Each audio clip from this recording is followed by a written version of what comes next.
Hello दोस्तों, कैसे हैं आप लोग। जय हिंद, जय भारत। मेरा नाम है अभिषेक गौतम और अभी आप देख रहे हो मास्टर जी फिजिक्स वाले यूट्यूब चैनल। हम इस चैनल पर फिजिक्स को पढ़ते हैं, सीखते हैं और समझते हैं। आज की जो हमारी वीडियो है वो वीडियो है क्लास 12th के लिए। टॉपिक है electric field due to a point charge, यानी कि इससे पहले के जो टॉपिक्स हैं, यानी कि इलेक्ट्रिक फील्ड हो गया, कूलम्स लॉ हो गया, प्रिंसिपल ऑफ सुपरपोजिशन हो गया, इस पर वीडियो ऑलरेडी मेरे चैनल पे आ चुकी हैं। उन वीडियोज का लिंक या तो मैं डिस्क्रिप्शन में दे दूंगा या फिर आप उनको प्लेलिस्ट में जाकर भी देख सकते हो। आज हम स्टार्ट कर रहे हैं electric field due to a point charge. ठीक है मेरे भाई। तो a single point charge has the simplest electric field, यानी ध्यान से समझना कि हो क्या रहा है। अभी हम जो स्टडी कर रहे हैं वो कर रहे हैं कि मान लो कि एक चार्ज है, ठीक है, सोर्स चार्ज। सोर्स चार्ज क्या होता था, जो कि अपने आसपास इलेक्ट्रिक फील्ड प्रोड्यूस करता था। एक सोर्स चार्ज की वजह से, एक पॉइंट चार्ज की वजह से इलेक्ट्रिक फील्ड कितना होगा, electric field due to a point charge. तो जैसे देखो सोर्स चार्ज रखा मैंने Q, पहले डायग्राम को ध्यान से समझ लो। O पोजीशन पे Q चार्ज रखा जिसे बोला सोर्स चार्ज। अब आपके मन में आएगा कि सोर्स चार्ज क्या होता है, तो मैं थोड़ा सा बता देता हूं। सोर्स चार्ज का मीनिंग होता है कि जो चार्ज अपने आसपास, अपने रीजन में, अपने स्पेस में, अपने एरिया में क्या करे, इलेक्ट्रिक फील्ड प्रोड्यूस करे, उसे कहते हैं हम सोर्स चार्ज, जो सोर्स होता है इलेक्ट्रिक फील्ड का। ठीक है। उन्होंने बोला कि एक पॉइंट पर, अब आपको पता है कि सोर्स चार्ज है तो उसके आसपास किसी भी पॉइंट पर क्या होता है, उस पॉइंट पर इलेक्ट्रिक फील्ड स्ट्रेंथ होती है। उस पॉइंट पर अगर चार्ज को रखा जाए, कैसे चार्ज को, यूनिट पॉजिटिव टेस्ट चार्ज को, तो वहां फोर्स लगती है। तो वही किया, पी पॉइंट पर क्यू नॉट टेस्ट चार्ज को रखा। अब आपके मन में आएगा सर हमें कैसे पता चलेगा चार्ज कैसा है, तो ध्यान से समझना क्यू नॉट और क्यू में फर्क क्या है। क्यू है सोर्स चार्ज और हमेशा क्यू के बगल में लग जाता है not, Q not. Q not हमें इंडिकेट करता है कि ये टेस्ट चार्ज है। टेस्ट चार्ज का मतलब है कि जिस पर टेस्ट किया जा रहा है कि कितनी फोर्स है। टेस्ट चार्ज कौन है भैया, यहां रखा, कितनी फोर्स है। इस सोर्स, मान लो ये सोर्स चार्ज है, इस पॉइंट पर टेस्ट चार्ज को रखा, टेस्ट किया, कितनी फोर्स है। इस पॉइंट पर रखा टेस्ट चार्ज को, टेस्ट किया, कितनी फोर्स है। इस पॉइंट पर रखा टेस्ट चार्ज को, कितनी फोर्स है। तो टेस्ट करने के लिए जो चार्ज यूज हो रहा है, ठीक है, उसे कैसे बताया, क्यू नॉट से। कहां रखा, पॉइंट पी पर। ठीक है। हम सभी जानते हैं, क्या जानते हैं, कि अगर सोर्स चार्ज के आसपास, उसके स्पेस में, उसके इलेक्ट्रिक फील्ड में कितने भी डिस्टेंस पर, यहां पे बोला इन्होंने आर वेक्टर, यानी कि आर डिस्टेंस है, ये पर्टिकुलर डायरेक्शन है डिस्टेंस की। ठीक है। आर डिस्टेंस पर क्यू नॉट चार्ज रखा, तो भाई सोर्स चार्ज के आसपास जब कोई भी चार्ज रखा तो उस पर फोर्स लगी, तो इन्होंने बोला यहां पर फोर्स एफ वेक्टर लगी। यहां तक सारी बातें क्लियर हो गई डायग्राम की हेल्प से। ठीक है भाई, आगे बढ़ते हैं। Consider a point charge Q। हमने पॉइंट चार्ज कंसीडर किया Q। Q कैसा है, पॉइंट चार्ज है। Q नॉट क्या है, टेस्ट चार्ज, छोटा सा चार्ज है Q भी। Consider a point charge Q placed at the origin at O। कि मान के चलो Q चार्ज पॉइंट चार्ज है जो कि O पे रखा है। We wish to determine its electric field at point P। हमारी विश है कि हम इस Q चार्ज जो कि एक पॉइंट चार्ज है, इसकी वजह से इलेक्ट्रिक फील्ड निकालें। कहां पर, पॉइंट P पर। तो क्या करना पड़ेगा, जिस पॉइंट पर इलेक्ट्रिक फील्ड निकालनी होती है उस पॉइंट पर एक चार्ज को लाना पड़ता है जो कि यूनिट पॉजिटिव टेस्ट चार्ज हो। ठीक है, ले आए। According to Coulomb's law the force on charge Q not, the force on charge Q not, Coulomb's law पढ़ा था ना। कूलम्स लॉ क्या था कि दो चार्ज हैं, दोनों चार्ज के बीच में फोर्स लगेगी, may be attractive may be repulsive. फिर कूलम्स लॉ ने यह भी बताया कितनी फोर्स लगेगी। तो उसी चीज की हेल्प से हम कैलकुलेट करेंगे कि आपका जो सोर्स चार्ज है, जो कि एक पॉइंट चार्ज है Q, जो कि आपका टेस्ट चार्ज है जो है Q नॉट, Q रखा है O पॉइंट पर, Q नॉट रखा है P पॉइंट पर, तो भाई इन दोनों के बीच में भी तो फोर्स लगेगी, क्योंकि कूलम्स ने साफ कहा था कि दो पॉइंट के बीच में, दो चार्ज के बीच में जो फोर्स लगती है वो कितनी लगती है, F vector equals to 1/4 pi epsilon not Q1 Q not by R square. Clear है। इसे Q1 नाम दे देता हूं क्योंकि यहां पर जो मैंने चार्ज यूज कर लिया है वो Q1। फिर से समझाता हूं, Q1 और Q नॉट के बीच में जो फोर्स लगेगी कितनी लगेगी, 1/4 पाई एप्सिलॉन नॉट, ये तो कांस्टेंट है। Q1 ये वाला चार्ज, Q नॉट ये वाला चार्ज, इन दोनों के बीच का multiply divided by R square, इन दोनों के बीच का डिस्टेंस R, और R कैप बता रहा है डायरेक्शन जो कि है यूनिट वेक्टर। तो where R cap is a unit vector in the direction of, आर्क वेक्टर क्या है, यूनिट वेक्टर है जो कि डायरेक्शन बता रहा है from Q to Q not. कहां से कहां तक, Q से Q नॉट तक। Q1 से Q नॉट की जो डायरेक्शन है वो क्या है, R वेक्टर, यहां से इधर डायरेक्शन। बिल्कुल क्लियर है। तो अभी तक हमने क्या किया, और क्या करना चाहते हैं फिर से समझ लो। एक पॉइंट चार्ज है Q, इसकी वजह से इलेक्ट्रिक फील्ड स्ट्रेंथ निकालना चाहते हैं इस पॉइंट चार्ज की वजह से P पॉइंट पर। तो P पॉइंट पर रखा Q नॉट। जब P पॉइंट पर Q नॉट रखा तो पता किया पहले कि भैया जो ये चार्ज है Q नॉट और जो ये चार्ज है पॉइंट चार्ज, इनके बीच में फोर्स लगेगी, वो कितनी लगेगी कूलम्स लॉ के अकॉर्डिंग पता चल गया 1/4πε0 Q1 Q not R² cap. ठीक है, अब आगे पता चला कि भाई electric field at point P, किसी भी पॉइंट पर इलेक्ट्रिक फील्ड क्या होता है। इस वाले पॉइंट पर इलेक्ट्रिक फील्ड की डेफिनेशन क्या बोली थी, पहले भी वीडियो में बता चुका हूं कि भाई इलेक्ट्रिक फील्ड स्ट्रेंथ किसी भी पॉइंट पर क्या होती है, force per unit charge. Force पता चल चुकी, तो फोर्स पर यूनिट चार्ज, तो इलेक्ट्रिक फील्ड स्ट्रेंथ क्या होती है, फोर्स पर यूनिट चार्ज, यानी Q नॉट। तो Q नॉट है, ओके, 1/4πε0 Q1/R² बचा। देखो ये कैसे आ गया, अब देखो ध्यान से समझना। फोर्स कितनी थी हमारी 1/4πε0, ये तो पहले था ही, साथ में लिखा था यहाँ पे Q1 Q0/R²। हाँ कि ना, नहीं तो चेक करना हो तो लो चेक कर लो, 1/4πε0 Q1 Q0/R² R कैप।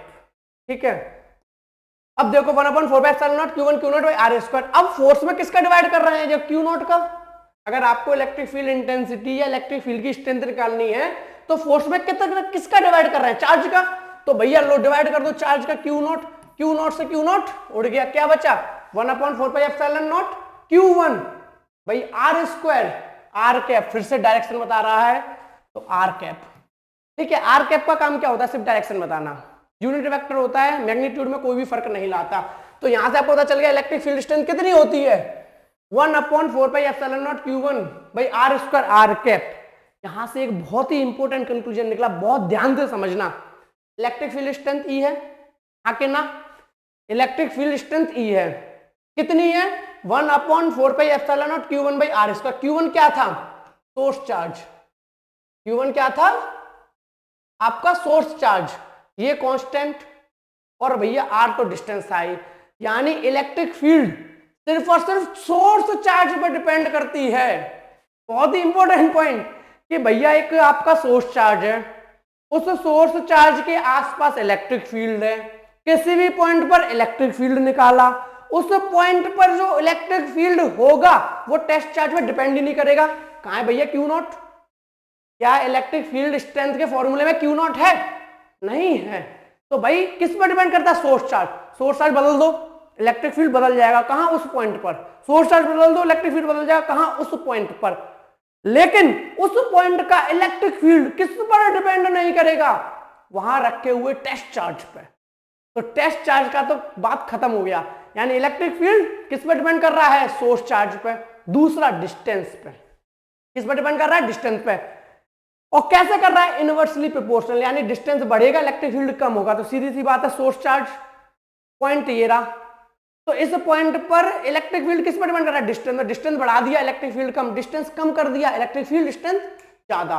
तो क्लियर है, तो इलेक्ट्रिक फील्ड, ये बहुत इंपॉर्टेंट ध्यान रखना, इलेक्ट्रिक फील्ड स्ट्रेंथ सिर्फ और सिर्फ सोर्स चार्ज पर डिपेंड करती है। आगे, the magnitude of electric field E, जो इलेक्ट्रिक फील्ड है उसका जो मैग्नीट्यूड होगा, मैग्नीट्यूड मतलब डायरेक्शन की बात नहीं कर रहे हैं, तो क्या होगा 1/4πε0 Q1 R²।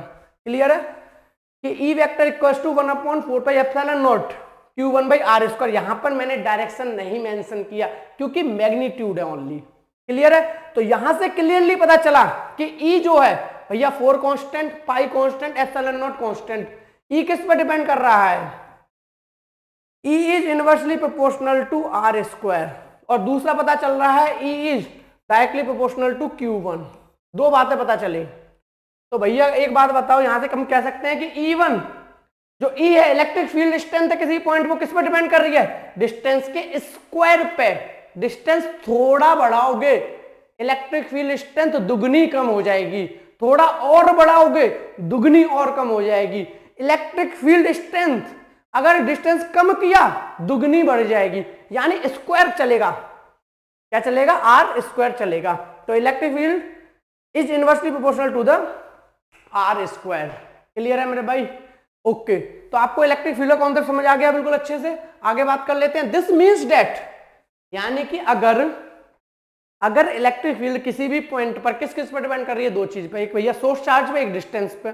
अब देखो मजे की बात, this means that all point on the spherical surface, अगर वो कह रहा है कि अगर स्फेरिकल सरफेस हो, कैसा हो स्फेरिकल सरफेस, मतलब मान लो ये सोर्स चार्ज है, ठीक है, ये सोर्स चार्ज है, यहां पर इस पॉइंट पर इलेक्ट्रिक फील्ड निकाली, इस पॉइंट पर निकाली, इस पॉइंट पर निकाली, इस पॉइंट पर निकाली, इस पॉइंट पर, इस पॉइंट पर, इस पॉइंट पर, मतलब समझ रहे हो ना, सोर्स चार्ज सेंटर में है, स्फेरिकल एक बना लो, स्फेरिकल सरफेस पर, स्फेरिकल सरफेस में निकालो। तो क्या मतलब है इस बात का, जैसे देखो ये सोर्स चार्ज है Q, ये स्फीयर बना लिया, अगर ये स्फीयर है तो ये क्या होगी आपकी रेडियस, ये क्या होगी आपकी रेडियस, ये क्या होगी आपकी रेडियस, ये क्या होगी आपकी रेडियस, ये क्या होगी आपकी रेडियस, यानी सारे point A B C D E सारे पॉइंट सेम डिस्टेंस पर है, सारे पॉइंट, और सोर्स चार्ज कहां पर है, सेंटर में Q, तो क्या कह सकता हूं कि सारे पॉइंट पर इलेक्ट्रिक फील्ड स्ट्रेंथ सेम होगी, हाँ के ना, सारे पॉइंट पर इलेक्ट्रिक, क्योंकि भैया आर डिस्टेंस, ये आर डिस्टेंस, ये आर डिस्टेंस, ये R distance, R distance, R distance, source charge centre में,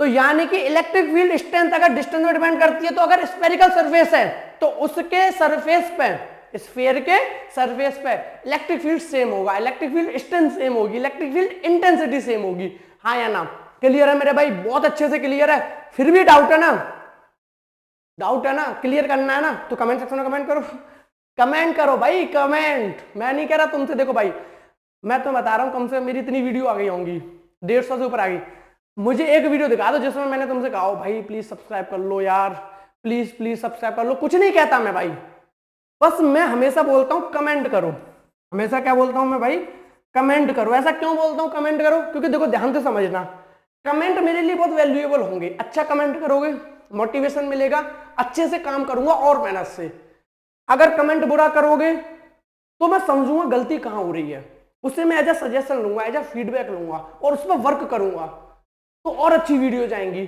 तो इसीलिए मैं हमेशा बस कमेंट मांगता हूं अपनी ऑडियंस से, मैं कमेंट मांगता हूं बस, सब्सक्राइब नहीं करने को मांगता, सिर्फ और सिर्फ कमेंट, समझ रहे हो मेरे भाई, तो बस एक छोटी सी चीज मांगी यार, कमेंट, समझ गए ना, ठीक है। अब इलेक्ट्रिक फील्ड समझ लो, ठीक है, तो इलेक्ट्रिक फील्ड अभी तक क्या समझ आ गया हमें अभी तक ये समझ आ गया कि किसी भी सोर्स चार्ज पर, किसी भी सोर्स चार्ज की वजह से जो इलेक्ट्रिक फील्ड स्ट्रेंथ प्रोड्यूस होगी किसी भी स्फेरिकल सरफेस पे वो सेम होगी, क्योंकि इलेक्ट्रिक फील्ड डिपेंड करता है डिस्टेंस पे, अगर रेडियस है सारी तो इलेक्ट्रिक फील्ड सेम होगी। तो आगे इन्होंने क्या बोला है कि this means that all point on the spherical surface drawn around the point charge the magnitude of E is same and does not depend on the direction of R, यानी कि अगर स्फेरिकल सरफेस पर charges रखे हुए हैं test charge, तो वहां पर इलेक्ट्रिक फील्ड स्ट्रेंथ क्या होगी, सेम होगी, उनके डायरेक्शन पर डिपेंड नहीं करेगी इलेक्ट्रिक फील्ड स्ट्रेंथ। ओके, आगे बात करते हैं।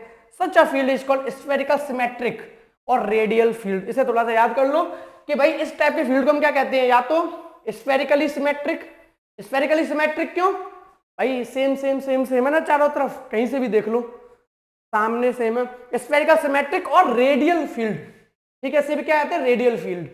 That is a field which look the same in all direction when seen from the point charge। जब भी पॉइंट चार्ज से देखा जाए जिधर भी डायरेक्शन में तो एक जैसा दिखाई दे, तो हम कहते हैं उसे रेडियल फील्ड।